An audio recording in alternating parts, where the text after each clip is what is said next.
आज सकाळी आम्ही आमच्या टेरेसवरती येऊन बघितलं तर थोड्याशा पाण्यामध्ये आहे ना 2 छोटे-छोटे पक्षी अंघोळ करत होते आणि अंग झटकून घेत होते. दिवस कितीही कंटाळवाणा असला तरी त्याला कसं उत्साही केलं पाहिजे हे आपल्याला आपलंच माहिती असलं पाहिजे. रूमवरती दिवसभर बसून कंटाळा आला होता आणि म्हटलं चला आजूबाजूला जरा फेरफटका मारूया आणि परिसर बघूयात. तर इथे आहे ना आम्ही आलो होतो. परिसर कसला एवढी मोठी-मोठी डोंगरं पार करत आलो होतो.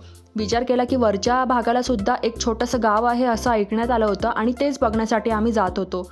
वरती आल्यानंतर बघितलं तर बापरे! इथे एवढी घरं बांधली होती.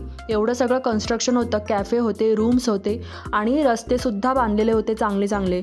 एवढ्या वरच्या भागामध्ये कोण कसं राहत असेल ह्याचं खूप कुतूहल होतं आणि ते इकडे आल्यावरती समजलं.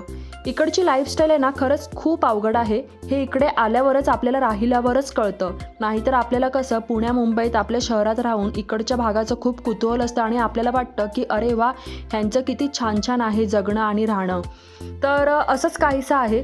इकडनंच आम्ही आजूबाजूचा परिसर बघत होतो, व्ह्यू बघत होतो. मस्त हिरवीगार अशी डोंगर बघत होतो. थोडंसं ढगाळ वातावरण होतं आणि ऊनही अजिबात नव्हतं. रूमवरती परतल्यानंतर इथे बघितलं तर पोरंसुद्धा खेळत होती बारकी बारकी त्यांचे गेम. तर असंच काहीसा होता दिवस.